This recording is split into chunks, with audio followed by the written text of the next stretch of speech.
Books presents an unabridged recording of Bubbles, Betrothed by Sarah Strohmeyer, narrated by Barbara McCullough and directed by Jenny Seelig.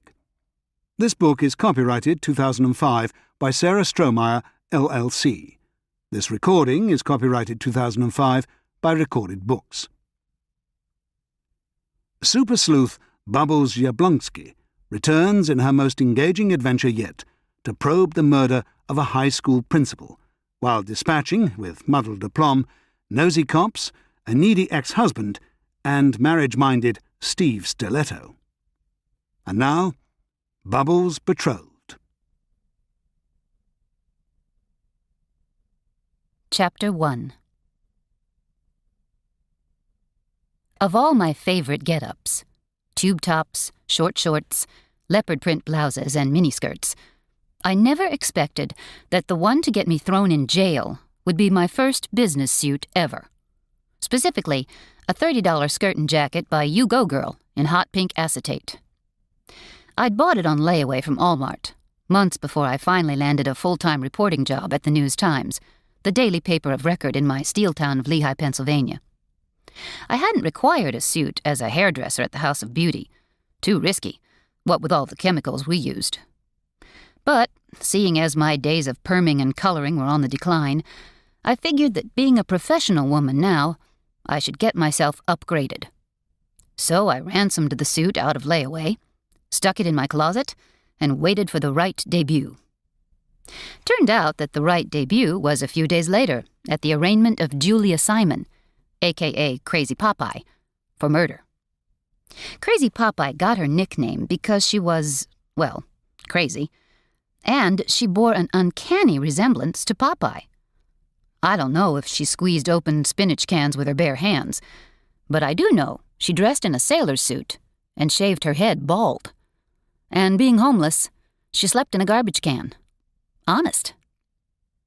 6 months ago, while snoozing in her garbage can at the corner of Polk and Mechanic, Popeye was rudely awakened by a sanitation worker doing his job.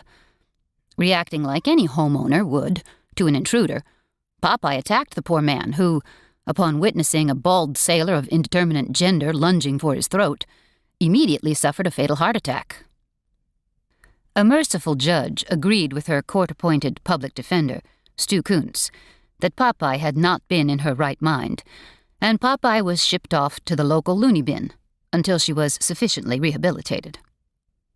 Unfortunately, the loony bin had no room for yet another occasionally homicidal homeless person, and Popeye was back on the south side within weeks, belting out the theme song of her namesake and begging for spare change. No one wanted to cross Popeye, not after what she'd done to the garbage man.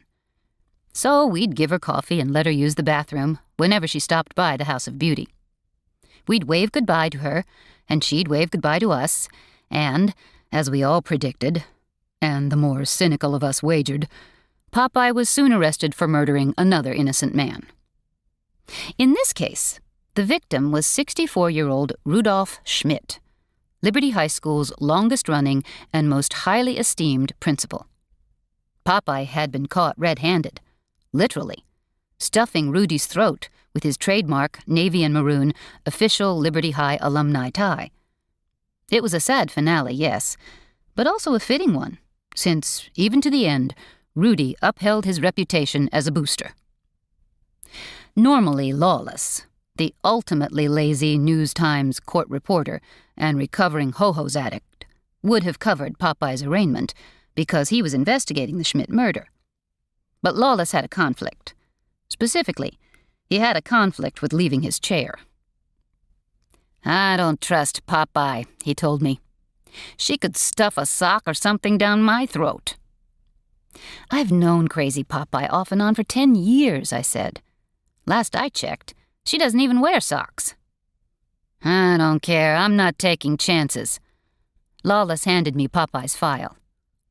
"You can cover her arraignment." To keep listening to this audiobook, I've left you a link in the description so you can do it, at no cost thanks to Audible's 30-day free trial.